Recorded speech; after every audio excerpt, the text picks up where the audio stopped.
Call this meeting to order at 7:10. Roll call, please. Councilmember Tucker, Here. Councilmember Burnworth, Here. Mayor Pro Tem Mendoza, Here. and Councilmember Ambrano and Mayor Obeso Martinez is absent for the record. Please stand for the Pledge of Allegiance. Imperial, would you like to lead us, please? Ready? Begin.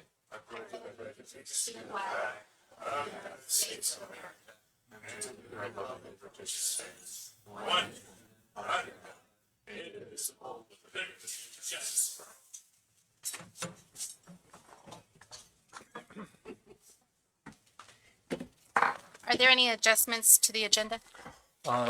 Madam Mayor Pro Tem and Council, there's a matter that we would ask that you take action to add to the agenda for a couple of reasons. One, we would put it in the category of emergency because it is for air conditioners in an area of one of our treatment facilities that requires to be kept cool, and the air conditioners have failed.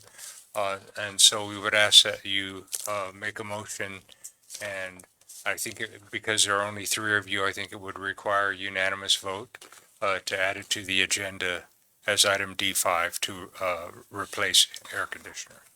Okay, any motion? I'll make a motion. Second. Vote, please. Motion first. Tucker. Me. Oh, Tucker, then Katie.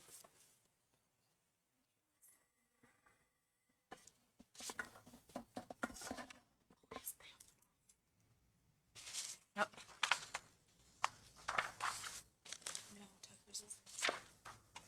Mine didn't pop up.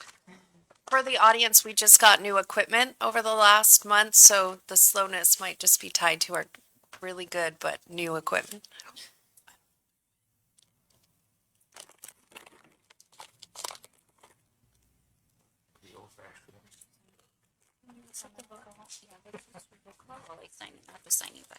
Did it just disappear? Did you notice when it? I was playing with it, but. There we go. I'm gonna go ahead and do, roll call vote in the meantime while we're getting that set up, so we can move forward. Councilmember Tucker, Here, yes. Councilmember Burnworth, Yes. and Mayor Pro Tem Mendoza. Yes. Motion carries 3-0. Okay, then that'll be added as item D. Is it D5 or D6? My agenda says D6, but the item says D5. It's D5, okay. Okay, city attorney report on closed session. The city council did meet regarding closed session before the meeting as listed in the agenda, but we did not complete it. So we will be going back in after our open session items will complete closed, and I will do my report out after that. Thank you. Thank you. Next up is public comment. If you wish to address the city council concerning any item within the city council's jurisdiction, please raise your hand and be acknowledged by the Mayor Pro Tem. At that time, state your name and address for the record. The Mayor Pro Tem reserves the right to place a time limit of 3 minutes on each presentation. And I do have two speaker slip. First one up would be Mr. Tyler Brinkerhoff.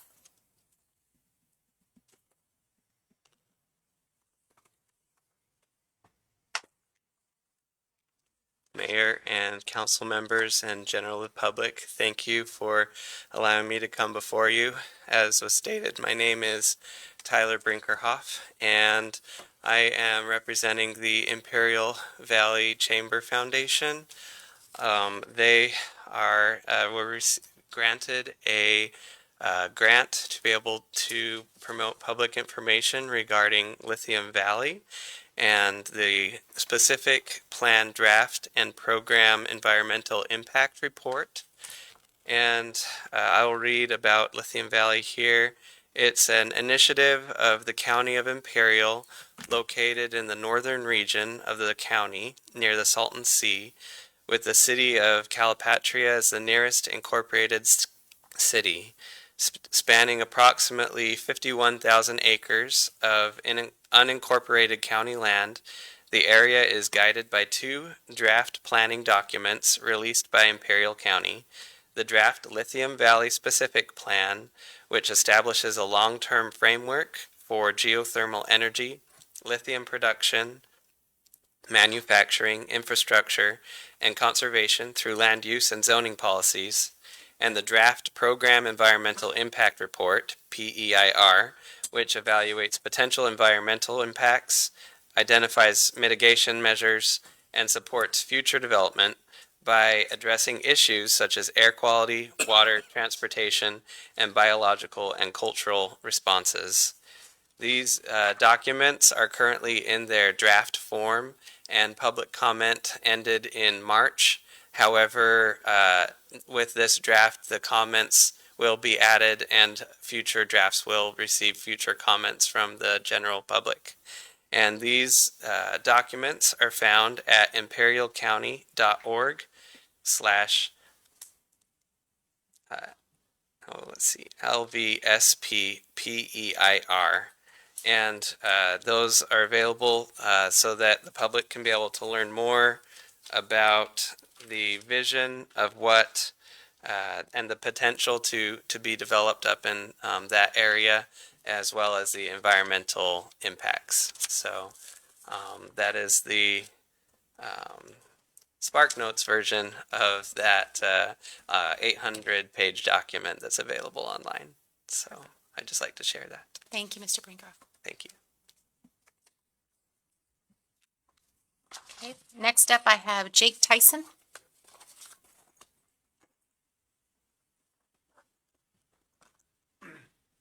I was thinking, hi, good evening. I'm Jake Tyson and I live in El Centro, but I got things to talk about. I thought somebody else was going to speak before me and I was just going to back them up. But first, I just want to say happy birthday to Merida. She's not here though, right? Today's her birthday, right? Yes. Anyway, I wanted to say happy birthday to her. The second thing, I just want to express gratitude about as we go into this next month of the lawsuit with our mutual friend, Mr. Rucci, and the city of the county of Imperial, because as we know of last week, they're now suing.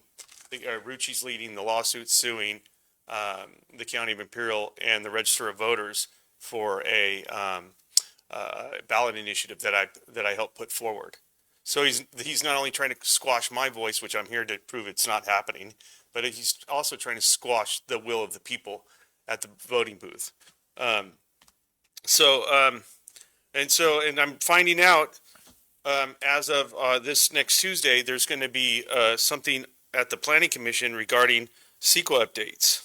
And the attached resolution is recommending the Board of Supervisors to approve the proposed update to the county CEQA regulations, guidelines for the implementation of CEQA as amended. So it sounds kind of funny, right? Like, all the stuff we're talking about, like ministerial and by right and, loud use and all that stuff, they're now updating it all of a sudden. So it sounds kind of interesting. So this document is not just a housekeeping update. It is an Imperial County rewriting the local rules for how CEQA decisions, exemptions, appeals, and environmental review procedures will be handled going forward. On paper, they are calling it an update to the county CEQA regulations, guidelines for the implementation of CEQA. But inside it are changes that affect who controls CEQA. Decisions, how appeals must be filed, what issues the public is allowed to raise, and when the county can say residents miss their chance to object. That is why we need to start at the Planning Commission. So it just goes on and on. It just seems like, I'm trying to figure out, it's just really tough. I'm like, once again, I love you guys. I came in here to say I love you because it seems like I'm in a fight with my invisible partner, sometimes, but it's just been crazy from the emails, right? From the CPRA emails that we've gotten back, and they show the catastrophic risk, and the people living around this building and this building right here would be affected. And that is very, very alarming. And they're still pushing this project forward. And it's like, I'm just wondering, are they trying to protect the project or are they trying to protect the developer? Okay. And it's just bizarre that they're throwing good money after bad, because, these data centers, they're one of the most dangerous industrial infrastructures on the planet. And here we are trying to put it next to families, children, But anyway, I just wanted to come and say thank you and be aware that there's some shenanigans going over at the county again, and they're trying to rewrite the rules. Thank you. Thank you, Mr. Tyson. Thank you.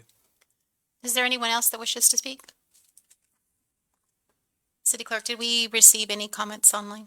No comments via email. Great, thank you. Next up, we have presentations. Item A1, presentation update by Climatech Energy Services on the Infrastructure Modernization and Utility Savings Program.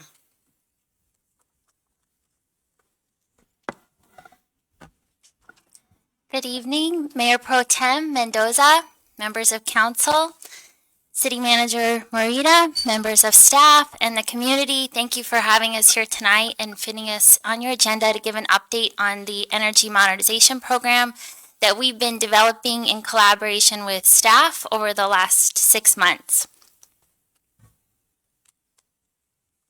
My name is Ashley Lowe. I'm the Executive Director for Climatech. I'm gathered here by Ryan Crowell. He's our in-house grant administrator and going to give you an update on the grants that you're eligible for. The purpose for tonight's presentation is really just to let you know about the program, let you know about the scope of work that we've developed in collaboration with staff and some of the funding elements that are being considered, and to see if this is something that you would like to have brought back before the grant registration deadline that is occurring in July. So tonight is just information and to see if you would like to have it come back for potential consideration for implementation. The program objectives are all about modernizing failing and inefficient infrastructure. It sounds like the item that you added as an emergency to the agenda will take care of a portion of the scope of work included in this. If those units have failed, they'll probably need to get replaced quicker than we would be able to. But there's other aging infrastructure in similar categories throughout the city that would be addressed through the program. Ultimately, any of your energy infrastructure being modernized to more efficient technology will reduce your operating expenditures. Right now, you're experiencing rising utility rate increases from IID. Over the last 5 years, they've increased over 55%. So the idea is to help mitigate those rising costs by making your buildings more efficient and converting to renewable energy.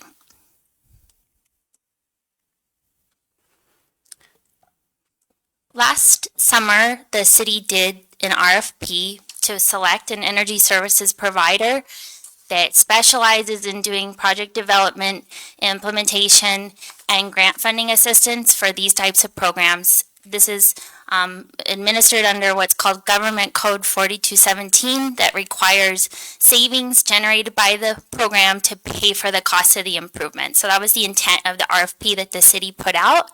We were awarded in November, and since that time have conducted a citywide investment grade assessment of all of your utility meters throughout the city. We've worked with your staff to verify the scope of work that meets their needs, and tonight we're here to share those findings with you. The infrastructure categories span through HVAC, lighting, and building automation, and then also we're looking at solar and EV charging. Solar historically is not something that had really made sense in IID territory up until recent years because the rates have gone up so much, and at the same time the price of solar has come down. So, and also the other thing that's making solar more timely and attractive in IID is because there's currently incentives that allow you to pay for solar with a 40% rebate. The preliminary scope of work includes HVAC modernizations at 5 sites. That includes, I think, the areas where they recently failed. So potentially those would be removed from our scope if they need to be replaced sooner. Building automation systems, building envelope improvements at City Hall. And throughout the city, you've really done a lot of great work as it relates to HVAC through some of the programs offered by IID. So this is really just taking care of the next tranche of units that have aged out since your last modernizations. Same with LED lighting. You've done a good bit of LED lighting throughout the city, but there's still like over 380 fixtures that are ready to be converted to LED, and there's now a state mandate in California that's banning non-LED fixtures, so you can't get replacement fixtures for anything that's not LED. LED sports lighting also at 2 of your parks, which we developed in collaboration with your parks team. And then solar at 4 facilities that make sense, including the water and wastewater, library, and city hall, and EV chargers at 2 of those. The preliminary funding plan is for a turnkey design build scope of work, looking at a total program of about 11 million. Once you receive the 40% federal rebate, that's about 3.5 million that's anticipated, which would mean the net investment for the city is 7.5 million. And the savings generated by these improvements over the useful life of the equipment is 17.5 million for your operating budget. The funding sources, savings would pay for the improvements over the life of the equipment, but there would need to be a way to pay for the improvements during the course of construction. So we've been working with your finance team to look at options for potentially using enterprise funds to pay for the improvements. Most of the program itself is actually on enterprise fund meters. But using enterprise funds as a way to pay for the capital improvements and then get reimbursed from the grants and savings. Ryan is our grant administrator. He's going to talk a little bit about the Inflation Reduction Act. Good evening, Mayor Pro Tem Mendoza, Council, City Manager Marita, and staff and members of the community. My name is Ryan. Just wanted to give a brief overview of the Inflation Reduction Act.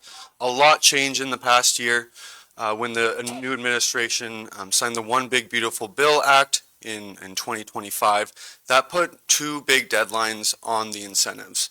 And I'll go over the first one first, is a safe harbor window, which basically means that 5% of the project has to be considered under construction. That can be invoices, procurement of their equipment, significant start of construction. That has to be done by July 4th, 2026. And if you meet that window, you have 4 years to implement the project. If you were to miss that deadline, then the whole system would have to be online, fully operational by the end of calendar year 2027. So those are the 2 deadlines that have been brought up the past year. And one thing that we've done for the city is, I think I mentioned this in the last council meeting I was here, there's the low income bonus that the whole county of Imperial qualifies for. I applied for that for the city on the 4 locations that we're looking at, and there's another program here that opens up in 2027. So we're aware of those deadlines. So just wanted to kind of give a quick overview of just the Inflation Reduction Act. Great. And so that low income bonus that he talked about, it gives you basically a 10% additional incentive on top of the base grant, which is a 30% rebate, so 40% total. Next steps after receiving your feedback tonight would be to work with staff to finalize a scope of work and funding plan and complete the legal and due diligence review.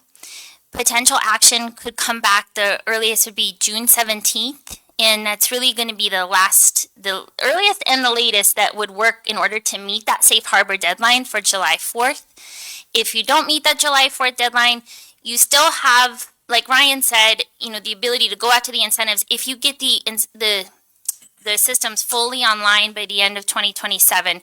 But that will be really tight and not impossible, but tight, and would be kind of like at the city's risk in that scenario. The construction mobilization, if authorized in June, would take place over July and August, and then the construction would be about 24 months, probably closer to 18, but by the time it gets what's permission to operate from IID, about 24 months. The grants would be obtained after the systems come online. That's when you're allowed to register for them. And then measuring savings would take place ongoing annually every year after the systems are online.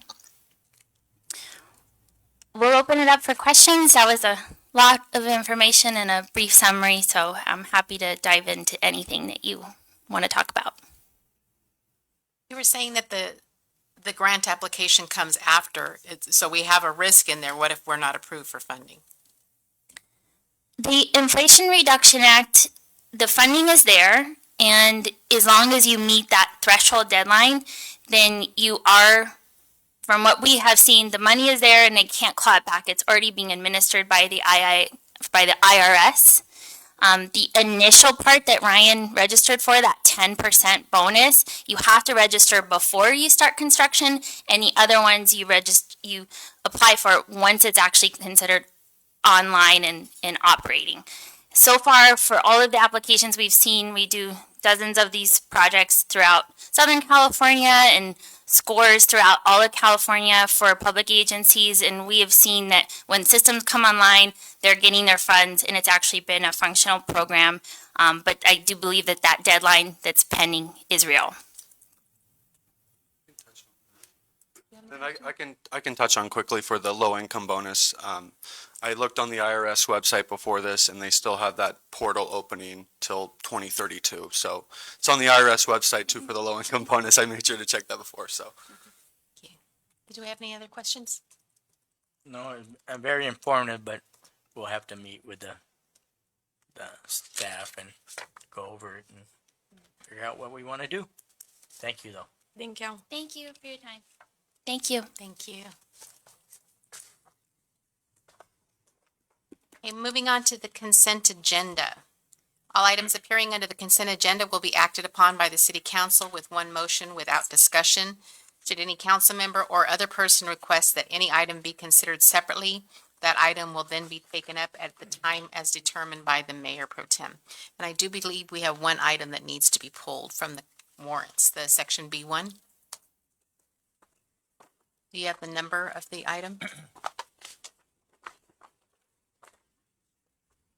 Yes, warrant number 131777 for Mayor Pro Tem Mendoza will be pulled and tabled to a later meeting. Do I have a motion? So moved. Second. A vote, please.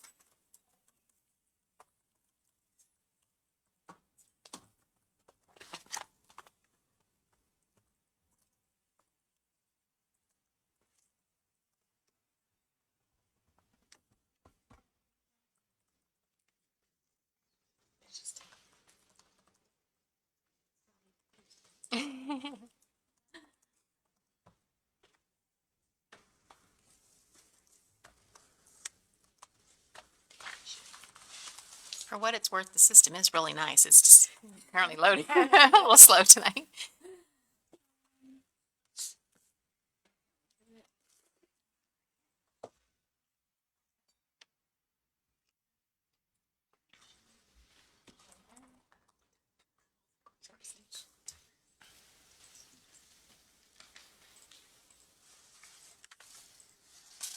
There we go. Thank you.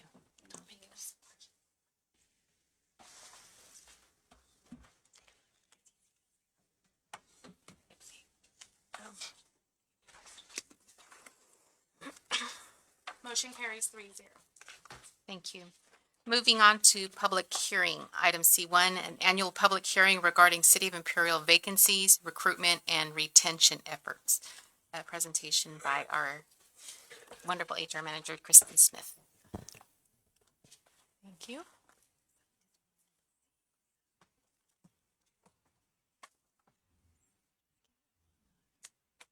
I'm All right. sorry, I said manager, it's director. Huh? Oh, that's okay.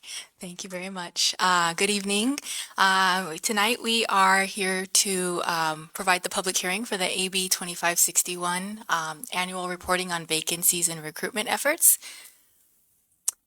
And so tonight we will touch on, we'll give a brief overview of what AB 2561 is, and then we'll go over the citywide information, including workplace overview, vacancy information, recruitment information, hiring issues, and retention information. Then we'll go into bargaining specific information and go over vacancies. And then we will also have a current vacancy update outlining our current vacancy status and conclusion.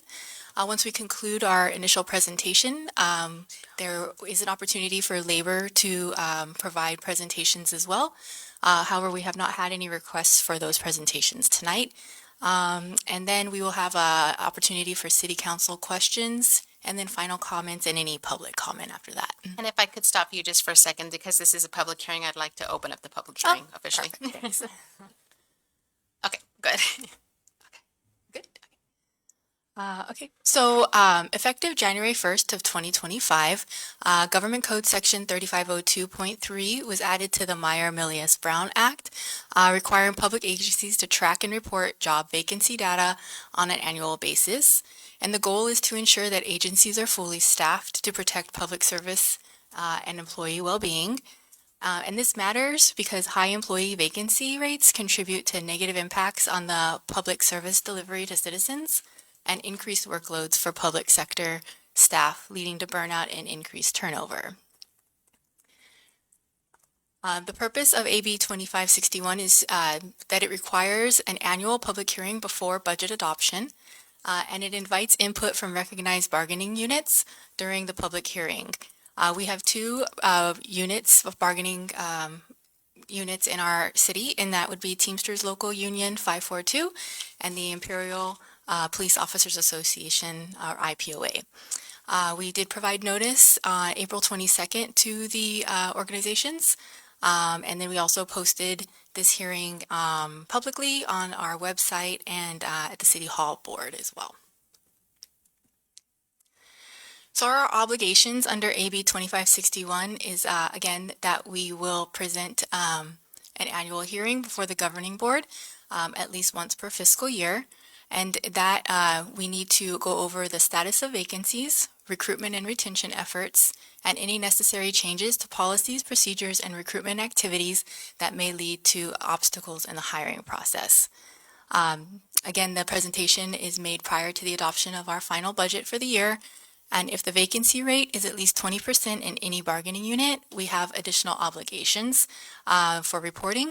However, we do not meet that threshold for any of our bargaining units. Okay. And so the purpose of the hearing is to increase transparency on staffing shortages in a public setting, to address recruitment and retention challenges, and it provides us an avenue to discuss those challenges and maintain a stable workforce. Obligations under the law apply to all public agencies that are subject to the MMBA, and this presentation will satisfy our obligations under AB 2561. Okay, so now we'll dive into our workforce overview. And so positions that we are looking at for this hearing are for the year 2025, beginning January 1 through December 31st.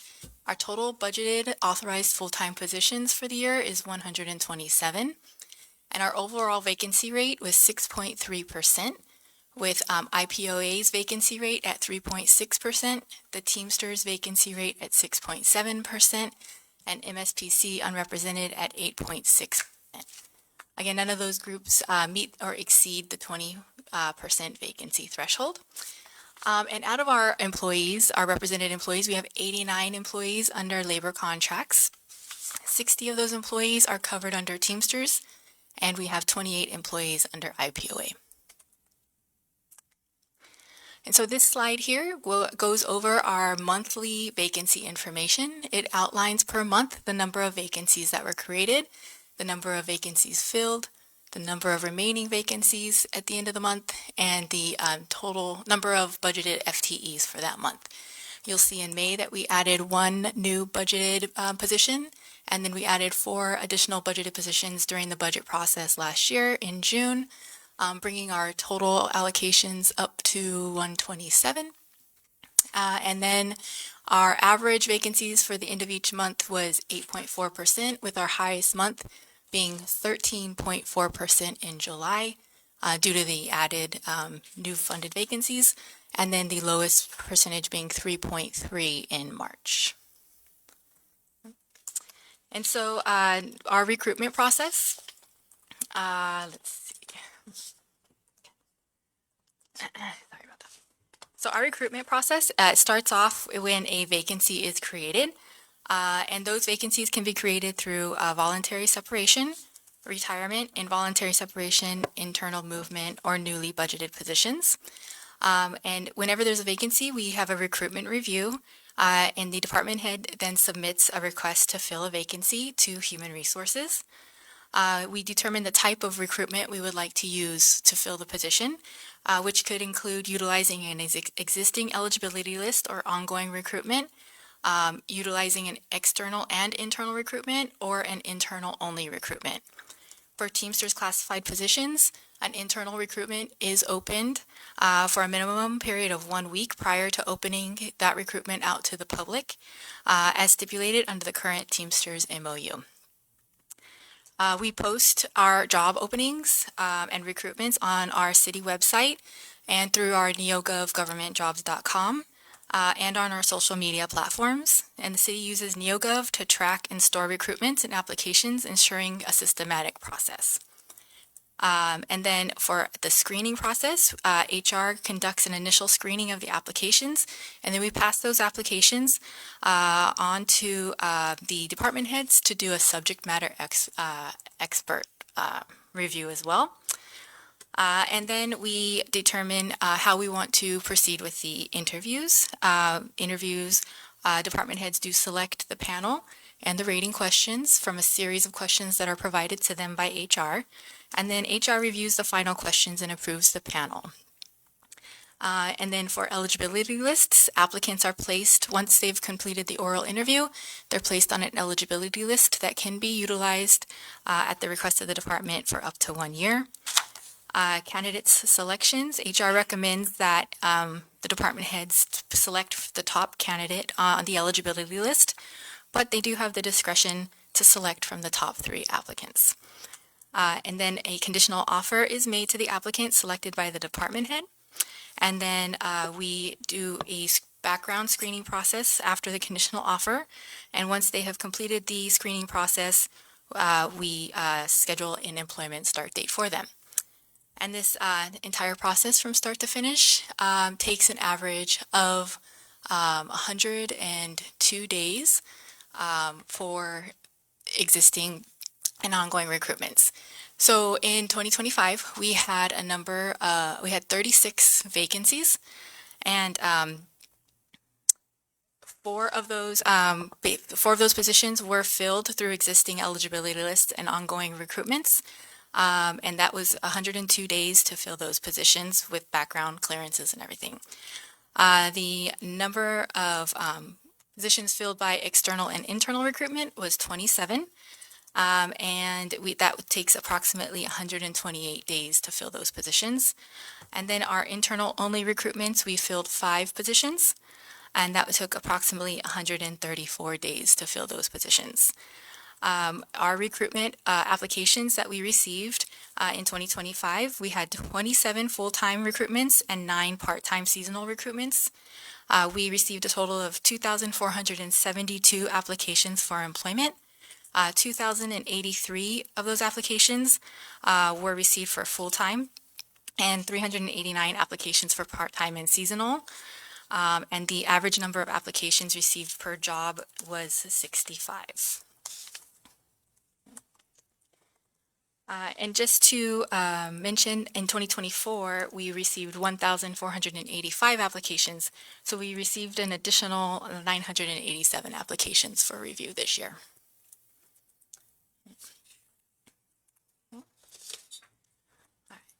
So our hiring challenges, we reviewed all the applicable policies, procedures, and recruitment activities and identified the following potential obstacles in hiring. So in 2024, we did identify salary expectations were misaligned between applicant salary demands and available compensation for some positions. And we did a third-party study for classification and compensation, which concluded in December of 2024. And throughout 2025, we worked with labor groups to implement that classification study portion, and we did implement for Teamsters and MSPC. And we are continuing conversations with IPOA for that portion of the study. And since implementing the classification study, there has been a shift in the city's ability to meet the salary expectations of incoming applicants. Ongoing solutions include that we're currently in negotiations for successor MOUs with bargaining groups, and discussion for implementation of the compensation study is ongoing. And it's the goal of the city to provide fair and equitable compensation that is aligned with the market and allows the city to remain competitive and an employer of choice. In 2025, we also identified the following potential obstacles. We have had some difficulties in attracting and retaining qualified law enforcement professionals. And so the strategic solutions that we have implemented or to combat these difficulties is by attracting and retaining top talent through a multi-year process. So we built a sustainable pipeline of law enforcement professionals with the help of Chief Real. And we have youth engagement through the Youth Cadet Program, which was established in 2024 to introduce young individuals to public safety careers and cultivate long-term interest. And then we have volunteer growth through our Reserve Police Officer Program, which was reinstated in 2025, allowing individuals to gain hands-on experience in professional development in a volunteer capacity. And then early recruitment in the development of the police recruit position was initiated at the end of 2025, specifically designed to recruit promising candidates while they're still enrolled in the Post Academy. And more to report on this initiative will be coming in the 2026 report. So part of our retention efforts include the benefits that the city offers. And so the city does have a competitive benefit package, including medical, dental, vision, life insurance, employee assistance programs, and supplemental benefits. We have opportunities for annual merit increases, competitive pension plans with contributions to both CalPERS and Social Security. We have competitive assignment pay and certificate pay for Teamsters members, and competitive specialty assignment pay and education pay for IPOA members. Also offer bilingual pay, voluntary 980 work schedules. 14 holidays are observed, and we have generous paid time off. We have opportunities for vacation cash out, and tuition reimbursement is offered for Teamsters and MSPC staff, and then education pay is offered for IPOA staff. We also have a gym reimbursement program and employee training and development opportunities, and we promote positive workplace culture through our employee engagement committee activities, which include team building events, employee wellness programs, and employee recognition programs.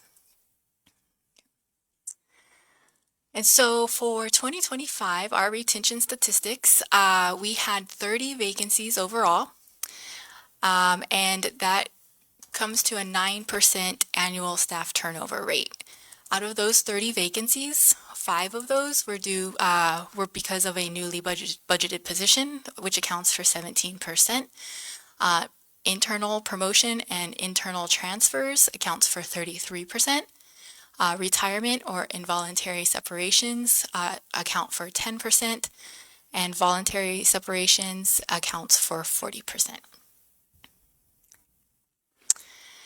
And so by bargaining unit, as of December 31st, 2025, IPOA had 1 vacancy out of 28, which brought their 3.6% retention. And then we have Teamsters. They had 4 vacancies out of 60 positions for 6.6%. And then we have MSPC had 3 vacancies out of 37 for an 8.1% vacancy rate. For contracted employees, we had 0 vacancies with 2 filled positions, and none of the bargaining units exceed the 20% vacancy rate. Our current vacancy rates as of today, these slides are hot off the press because we swore in a new police recruit today. And so IPOA now has 1 vacancy out of 28 for a vacancy rate of 3.6%. Teamsters out of 60 positions has 5 vacancies, an 8.3% vacancy rate. And represented staff, 37 positions to vacancies, 5.4% vacancy rate. Contracted employees to filled, 0 vacancies. And so overall, the city has 127 budgeted positions, 8 vacancies, 6.3% vacancy rate. And so our current vacancies are under IPOA. We have 1 police officer. For Teamsters, we have 1 organic waste specialist, 1 parks maintenance worker 1, 2 public service maintenance worker 1s, and 1 water meter distribution operator 1. And under unrepresented, we have a parks maintenance coordinator and 1 public services director. And in conclusion, this presentation satisfies the obligations of Assembly Bill 2561. Under Government Code Section 3502.3 of the Myers-Milius-Brown Act, all groups are under 20% vacancy threshold, with the overall vacancy rate for 2025 being 6.3%. There's no action needed this evening by council, and we open the floor to organization presentations, but I don't see representatives here this evening.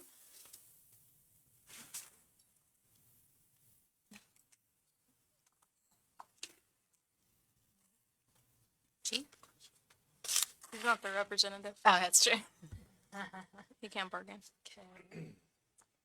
Okay, comment. So are there any questions or discussion from the council? None from me. Okay.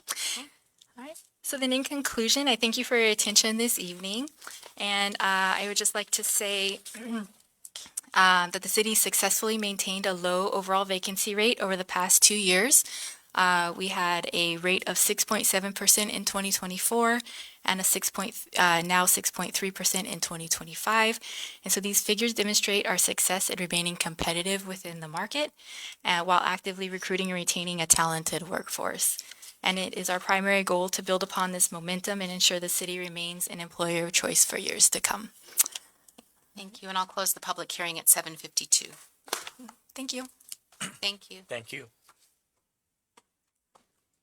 Okay, moving on to section C, action items. Item number D1, authorize staff to seek proposals for an RFP for the Imperial Regional Park Development Project. Presented, Mr. Lopez, our Parks and Recreation Director.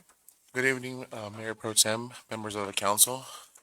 If you're not aware that, for those of you watching in the public and on Facebook Live, the city owns 143 acres of agricultural land currently designated for a future regional park site. The project is located on LaBruche Road in between Larson and Ralph in the northern portion of the city limits. As City Council already knows, we were awarded $1.5 million for the master planning and development of this future regional park site from the Congressman Dr. Reese's office and Senator Schiff. And we plan to move forward with this funding to create a complete package that gives us master planning, cost feasibility, design and engineering, and gives us a shovel-ready project for any grants that are coming up that we can apply for. It always is ideal and looks better on the application process if you're ready to go with construction documents, and it's a shovel-ready project for when you apply. So that's what we're seeking City Council's approval this evening, is to move forward in the solicitation of proposals from firms that are qualified to do these types of projects. And at the time when we're selecting, the ad hoc that was formed by the City Council from those members will have a part in that selection process. So when we receive the proposals, we will distribute those amongst the leaders of the city, the department heads that are going to be involved in the project, to score those, as well as the City Council and ad hoc committee that was formed. And I'll stand for any questions. Was any members of your nonprofit included as part of the ad hoc? No. No. Mayor Ida Obeso Martinez, and I believe Madam Mayor Pro Tem was appointed to the ad hoc on the part of the council, but nobody on the nonprofit is on that ad hoc. Is that something we should be considering? We could always add members to that ad hoc committee. That's flexible. That's up to the council's decision at a later point. I think in the selection of the proposals and the firms that are qualified to move forward, the ad hoc would be our council and council members as a complete to help us review and give input, because this is a very important part of the city's future. And then as we move forward, we can add members to that committee. We'll start establishing those meetings with the firm selected on Zoom or whatever platform is convenient for all of those involved. And it's going to be a lot of involvement with the entire city team as well as the council members. If the ad hoc members are not able to attend, they can defer to other members of the council to attend those meetings as well. Is that something that instead of an ad hoc that you could just have like we could, I don't even know, like a public workshop or something that's presented to council since it's, with a lot of staff? That's what would make more sense to me, is to have everybody involved and just have workshops to have that input in real time. So we can modify that to be that where everybody's involved from the initial meetings. Yeah, I think it was, I don't know if it was Coachella somewhere in like Riverside County, Palm Desert or something, and they would like bring it back to council. They would have the ad hoc kind of to like weed out certain, things to keep the process moving, but at like certain like big milestones, they would like bring it back to the council for recommendation. Oh, absolutely, we can do that. And so I think utilize both to not slow it down. Oh, absolutely. And the objective is to get things rolling as fast as possible, but not sacrifice the quality of the process, right? So we can incorporate those things and milestones and reports to council, and we also include those in those memos to you guys as well. But the workshops would be helpful to get feedback in real time and from everybody involved, and it's going to require all of the staff members to be involved for IT, public works, community development. Everybody's going to be in this process, so I'm excited to move forward on it. Is it possibly going to include a pool? Possibly? It will include Possibly. well, possibly, yes. So the idea and concept that I have in my mind, and as we go through these meetings, we can change those, is an indoor facility with a pool component with it as one of the first phases.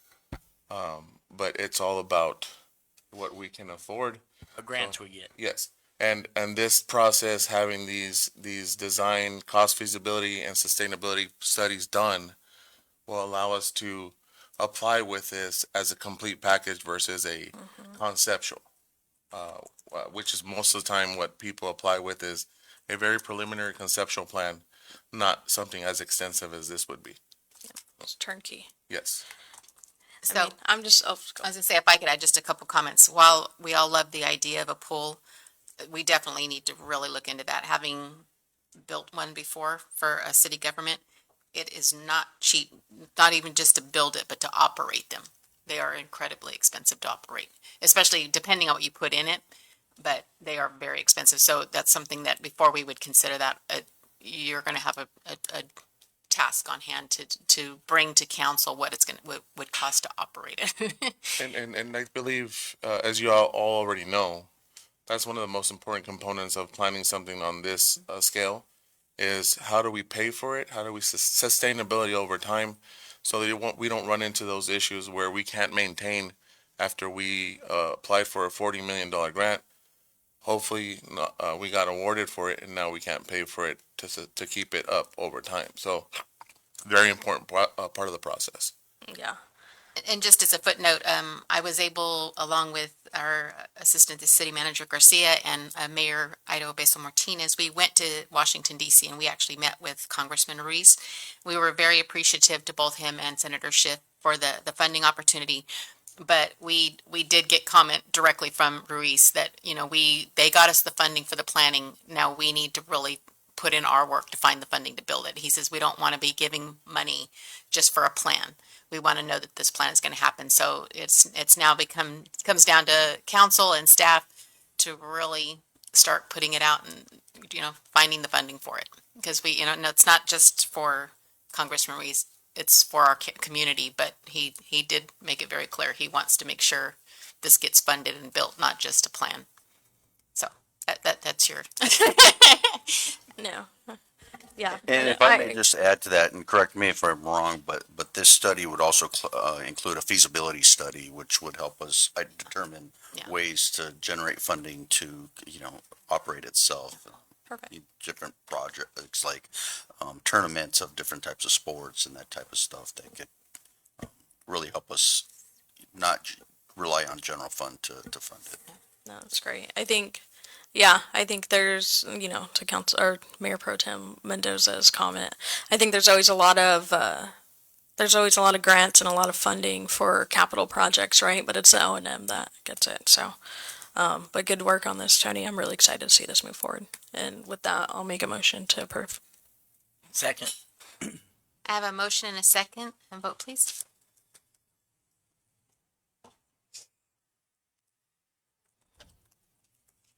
Motion carries 3-0. Thank you. Moving on to item D2, authorize the purchase of inclusive playground equipment and seek construction bids for Eager Park all-inclusive playground project. Again, by Mr. Lopez. Madam Mayor Pro Tem, members of the council, this item that you have in front of you is to finally move forward after the design phase of this project that would revamp Eager Park. Eager Park, as you already know, that playground existing is over 30 years at least. It is in much need of refresh. This initiative was similar to what we've done already at Redondo Park, which was revamp that or add an addition of an all-inclusive that includes not only components for mobility disabilities, but also sensory and all those other things to really make it a place where everybody can enjoy and is not excluded from. So that is the goal of mine, to move forward on several of these projects as I find funding or opportunities like these to revamp our parks, which are in much need to become more inclusive. So the request tonight from staff is to purchase the equipment. This amount you see in front of you is for the equipment only. Then we would be, the lead times for this equipment to be built is about 16 weeks. We're looking at a September construction start date. So this equipment being ordered, council's action tonight will allow us to coincide the bids and the equipment lead time to match and line up for a time frame where kids are already back to school and we can close that playground down and do the construction services and installation. And this project already includes the $207,167.75 match or funding that they've provided. If you look at the design and what's included in the package, it's everything. It's mobility equipment, fitness, exercise, health and wellness component, all-inclusive ADA accessibility, sensory. It's all in this package. And these features that are in this design do not exist. There's one feature that's a climber into a slide. This does not exist anywhere in the Imperial County. Right. So we're looking at doing things a little bit different and being better than other cities. So this is an opportunity to create something special here at Eager. It's our flagship park. It's one of the most trafficked. And if you noticed the emails I've sent you for the splash pad, that's something I have in the works of coming next soon to you guys. So I had now stand for any questions. No, there's just a comment. I'm really excited to see this. But I do have a question. So when we get rid of playground equipment, like we replace it, what do we do for it? Do we donate it to? That's what we'll be coming back to you guys with at the time of we remove. We will be soliciting, just kind of casting a wide net of see who would be in use or have use for this equipment that's getting rid of before we toss it. So before we recycle, we're gonna ask for, potential, agencies or cities that might need donations. And if, we have no interest, then we'll get rid of it. Perfect. Thank you. Did you have any comments? I thought Katie said she was thinking. No, I was waiting for you to make a motion. I'll make a motion then. A second. I didn't want you to get a headache. Thank you. I have a motion and a second. Vote, please.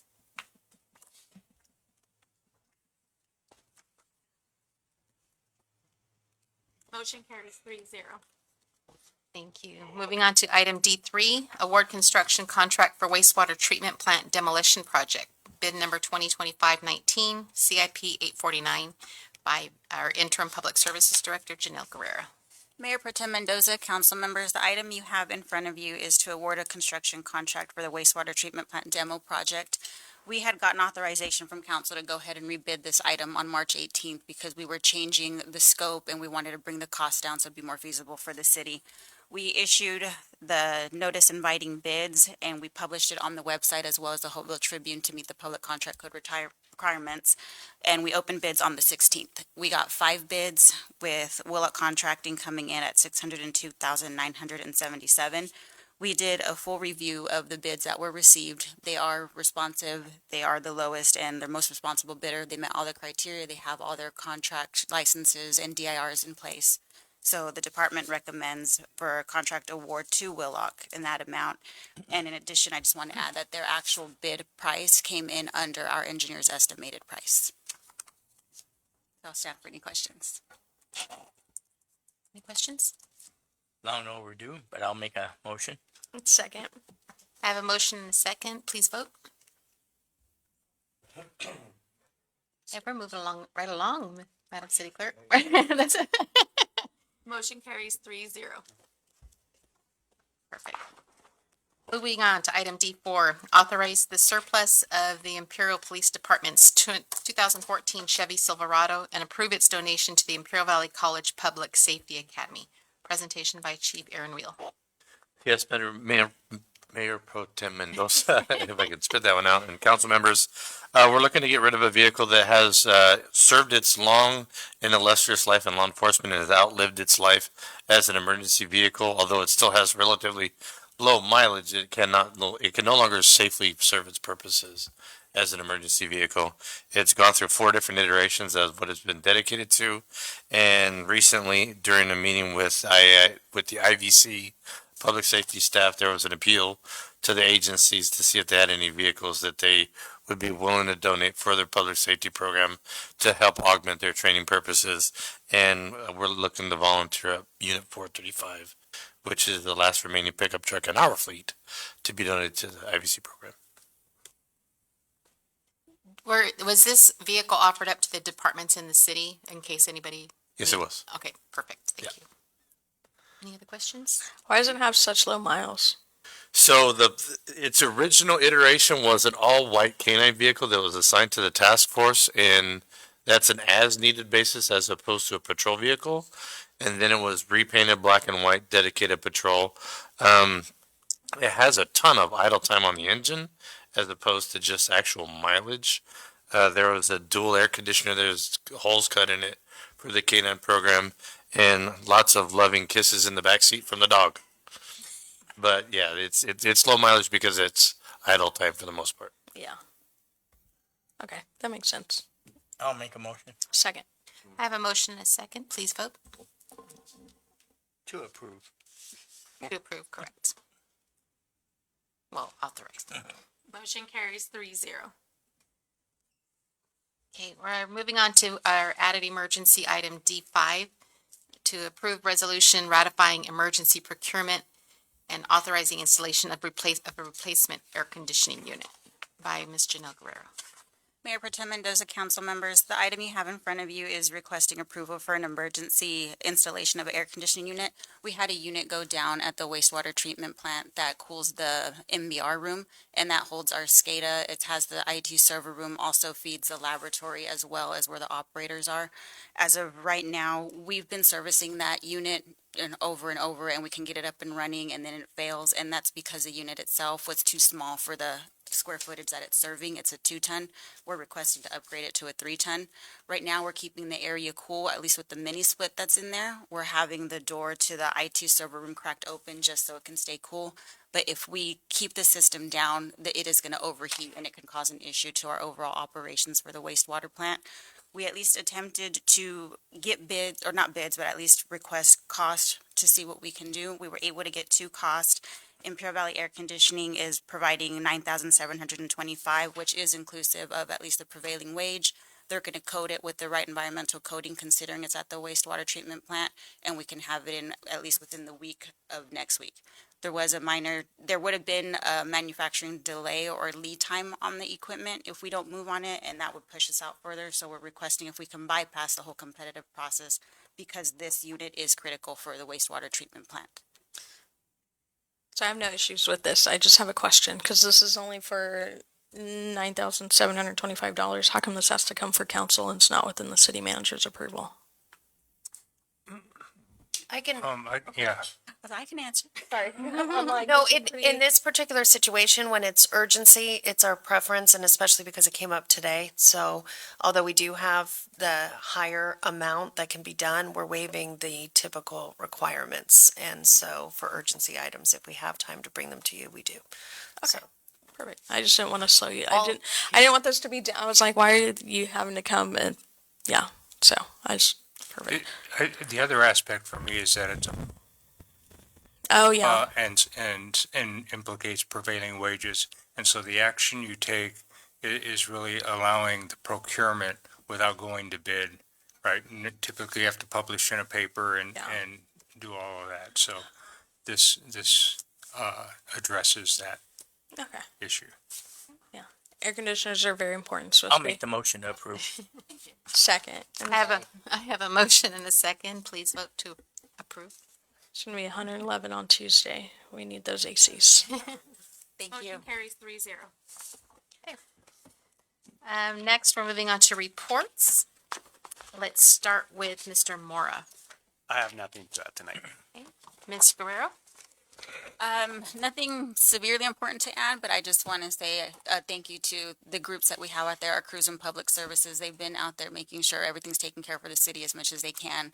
Our streets division has been painting red curves. They're redoing limit lines and the stop markings on pavements. Instead of it just being paint, they're using thermoplastic. Our water division has been repairing service lines because we're getting leaks because it's hot. So, things are breaking. They're out there. And our facilities are trying to keep all those air conditionings going. They're doing what they can. But I just want to say thank you to the group that we got. We got some good ones out there. Did we have any issues come up with the recent windstorms that we're having? No, nothing that has been reported. We didn't have anything knocked down, no severe issues. So we're good. Perfect. Thank you. Mr. Lopez? So I want to echo the thanks to staff. They're out there. They're out there in the heat. It's only going to get hotter. Next week is hopefully not an indication of the next weeks to come, but these guys are out there day in and day out, keeping things going. So I want to give them a thanks, and also give Public Services a shout out for their street sweeper. That thing, I've noticed a big difference in the quality in the last several weeks. So The quality is Yes. a lot. So much better. the one thing I did want to mention is we are going to launch the rec guide on Friday for our summer programs. It will launch for browsing only on the 8th, so you can kind of pick and choose what you're going to do, kind of go through what we're going to offer. On Monday, the 11th, it will be live for you to sign up and register your kids to aquatics, summer programs, and everything else that we offer here at the City of Imperial. So make sure you make a note to not only browse through the guide on Friday on Civic Rec, but highlight what you're going to sign up for, because Monday, this week coming up, after Mother's Day, it is crazy. It goes live. And once it goes live, those phones are ringing. How do I sign up? How do I do this? And it's crazy. So just make sure you lock in what you're going to do for your kids for the summer. The other thing is we have next Friday our Park in the Dark event. This is closing out the season. We'll have several food vendors. Last year, if you remember, we had the park lined with kind of like a mobile food vendor highlight. We'll have rock and roll all night long. That's our entertainment. So come join us, help us close out the season. Hope to see all of you guys there next Friday. And that's all I have. Yes, sir. Any updates on the dog park? Just because some people were asking me about it the other day, and I haven't had a chance to go by there. Do we need any help on that? Do we need to pay more attention to it? So we are currently working on a plan to do some upgrades to the dog park. Okay. As you already know, when we have a bad storm, that dog park becomes a lake, and it really puts a wear and tear on those things that are in the basin. So we are looking to kind of upgrade things without and spending some money that's not gonna go to waste. There's very limited things that we can put in there just because of the nature of how it's built and what the intent of it is for. But we will be doing some work that the public will be seeing here in the next several months. All right. Thank you. Yes. And moving on to Mr. Estrada. Nothing tonight. Nothing? Thank you. Chief Briel. So thank you again. Last Friday, May 1st, was a Imperial Valley Law Enforcement Memorial. This year was special because it was hosted by Captain Sheffield as the MC. Again, I know that plenty of us have attended it before, and if you don't get the opportunity to do so, it's a really good memorial for all the local law enforcement officers. And this one was it weighed a little bit heavier on local law enforcement due to the recent fatal accident involving one of our own from CBP. And that added a different weight to it this year. So that was on the 1st. On April 23rd, the Imperial Valley Victim Witness program through the Imperial County District Attorney's Office recognized Officer Daniel Schleier for his efforts in internet crimes against children and enforcement against crimes against children cases. And he was given an award by the DA's office for his efforts. And then internally, our Officer of the Year was selected last Wednesday, and that is going to be Officer Anna Amaya. And this is an award that was definitely earned and not given. Other than that, thank you. Thank you. I just have a question. Like, I'm really curious about what Officer Schleier's done, or Detective Schleier's done on the crimes against kids. Like, is there any way we can get a presentation on that? Like, because that's within our city. I'm just super curious. And I think it's good info. A lot of his takedowns usually he tries to get them to occur in our city. It's a peculiar scenario when you walk into an adult male and you ask him how his boyfriends are doing, because he is a texter and communicator on an undercover basis with predators. Yeah. And I can definitely bring him in and see what, if anything, he would be willing to present before council, because it's a work that he's absolutely proud of. And I would have no question whether or not he would be happy to present something like that. He may do so in conjunction with the federal government, who he helps out a lot with, but I'll definitely broach the subject with Officer Schleier. Yeah, I just think, I have middle school age kids, right? Or daughter, middle school age. And so I'm just, thinking like, okay, like as a parent, one, this is super educational, but two, like for our youth as well, like I think that's something that like we need to really instill in like our kids, like, hey, like this is what happens, and it's not somewhere else. Like this is happening in our city as well. Yeah. Okay. So, thank you. Absolutely. Chief Lancer. Good evening, thank you. So the engine, the new engine is ready to be delivered. We just need to get the striping done, and that's the last item, and then it will be delivered. Once it's delivered, then we have the equipment purchase and installation. So it's quite a process to put a new piece of apparatus in service because of all the equipment and specialty to them. But it's moving along. So normally we don't ask, the board or council, their desires. It's usually a staff decision, as part of the specifications. But I felt in this case, with it not being red, which I wanted it to be red. Is it not red? I wanted you all to have the opportunity to weigh in a little bit, and see, what you preferred, to make it Imperial. Why is it not red? Because it was built on top of an existing spec, so there's certain engines that they will build an extra, and they use it to take it to conferences, to put on display, and whatnot. Well, if someone wants to buy that engine, they'll of course sell it. So we found out that was being done. They were building an extra, and we said we want to buy that one, or give us the specs first. We checked the specs. Yeah, that works for us. And then we were working together to figure out the financing, and so it worked out. The reason it's white is Palm Springs spec. Palm Springs is white with, I think it's a black stripe. So that's why it's that color. I want it different than any County of Imperial fire. That's why I chose the black stripe. So 'cause I just don't keep in want- I mind don't want- that whatever decision we make now is the decision we want to stick with for a long time. So you have consistency whenever the next unit is replaced, and maybe another 10 years or so when the ladder truck gets replaced, because it'll probably be due by that time. Can we make sure it says city very bold? Just kidding. No. I suggest black and white. You want to put a PD thing on it. Thing. I mean, cops need heroes too, Chief. They do. Oh. Yeah. This is a true story. But so it's moving along, and so we get that feedback from you all, and then we'll move with that, and the equipment piece will move on as well, and work on our vendors to get items installed. Sometimes that's the biggest holdup when we get it down here is the availability, especially of Airwave, because all the communication systems that have to be put into the cab. That's all I have. Thanks.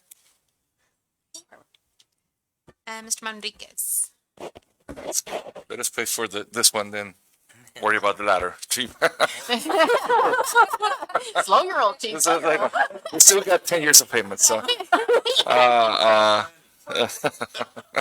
So basically, I just have one thing we need to meet on the budget workshop. We already met with all directors, put out their best effort to save for next year for general fund and enterprise funds as well. So already got a preliminary on the expenditures and revenue. Just we need to go over it with council to see additional directive or maybe things we can reduce a little bit more, especially now going with, like Kristen mentioned, with the ongoing negotiations. So I just need a date. I know Mayor and Councilmember Parano is missing, but if we can work on it for next year, sorry, next week, or early the following week. Dennis, can we have someone coordinate and just send out a bunch of available dates and times with staff to council, and then we will send in which ones we can and can't, so we can find something that collectively we can meet. We need to get this going, or else we're gonna wind up in the same boat we have for the last few years at the last minute. Yeah. Doing this. I appreciate it. That's all I have to. Thank you. Smith? So since our last meeting, we did have our employee appreciation event, and so I'd like to say thank you to all of you that attended. We had a lot of fun, and we appreciated you guys being out there and supporting, and Mayor Pro Tem Mendoza, appreciate you running our raffle and hanging in there with us. So I also want to say thank you to our Employee Engagement Committee. They work very, very hard on planning the event, and they put a lot of love into what they do. So thank you to everybody that attended and had fun with us. And then we have had a couple new hires since our last meeting as well. And so we have Luis Gonzalez, who is our new police recruit for the police department. And then we also have Monica Milan, who's our accounting assistant too with the finance department. So if you see them around, please say hi. Thank you. Mr. Garcia? Yeah, thank you, Mayor Pro Tem. Just real quick, again, as you said, we went to the DC and I was grateful to be part of the team to represent City Manager Morita out on that. I think we had a lot of good, productive meetings and hopefully they'll turn into some productive projects down the road. And also our city apartments, we are moving forward with some remodeling efforts over there, the kitchen and bathrooms there. Mr. Birch from Public Services is kind of taking the lead on that for us. We did put out the RFP and he conducted the walkthrough visit last week. We had 6 contractors that showed up for that. So we're hoping to have even more proposals when those come in. So it was very productive, and as you recall, we're using the PLHA grant funds for that. So early June, we should be coming back with a contract and a selected contractor for you to review. Perfect. Thank you. Nothing from you? Mr. Morita, Nothing from me this evening. from our city clerk's office? Thank you guys for implementing this. I know it's a learning curve for all of us. And, you know, whenever you have technological problems and you have to reboot and fix things, thank you for your patience and all your hard work on putting the system, implementing it. Ms. Burnworth? Was able to stop by real quick at the employee appreciation dinner before I had to run off and be baseball mom. But yeah, and then other than that, I want to wish every mom in our staff happy early Mother's Day, and that's it. Tucker? Just quickly, as we mentioned a couple times, we were able to go to Washington DC and meet with Congressman Reese as well as staff from Senator Schiff and Senator, don't tell me, Padilla. Sorry, I was having a moment there. We also were able to meet with grant representatives or program representatives from the COPS office and Parks and Recreation and the small business. It was definitely a good, productive trip, and we're able to really push some of the new programs we're hoping to get funding for. That some we were told they've already put it on the list, and now we just have to hope we can get granted more funding. And then Mayor Obesa Martinez and myself had the opportunity to go to Ben Hulse, and it was the neatest experience. Mr. Eiton, he's a 5th grade teacher there, and in his class they had a project where they actually tasked the kids with figuring out what kind of businesses and structures and whatever should be in the city of Imperial. And they're basically creating their own little city. It was kind of a geometry project. They had to use different shapes to build it, but then they had to do a presentation of not only what shapes they used to build it, but why they built that specific building. It was really neat. They had just skate parks, soccer fields, housing projects, hospitals, but someone even took foil and made a little helicopter out of foil. And on top of that, they also had an open business opportunity where half the class was the customers, half the class was the businesses. They had their marketing, they had their signage, for math, they had to write out receipts and figure out the taxes and so forth. They had spreadsheets where they tracked their sales, their expenditures, their profit, and their budget, everything. And it was half the class went shopping over here, and the other half, when they were done, then this side went shopping over here. And it was just, they were really into it. And for a 5th grade class to have that, I can't imagine having done that in 5th grade. And they were right on it.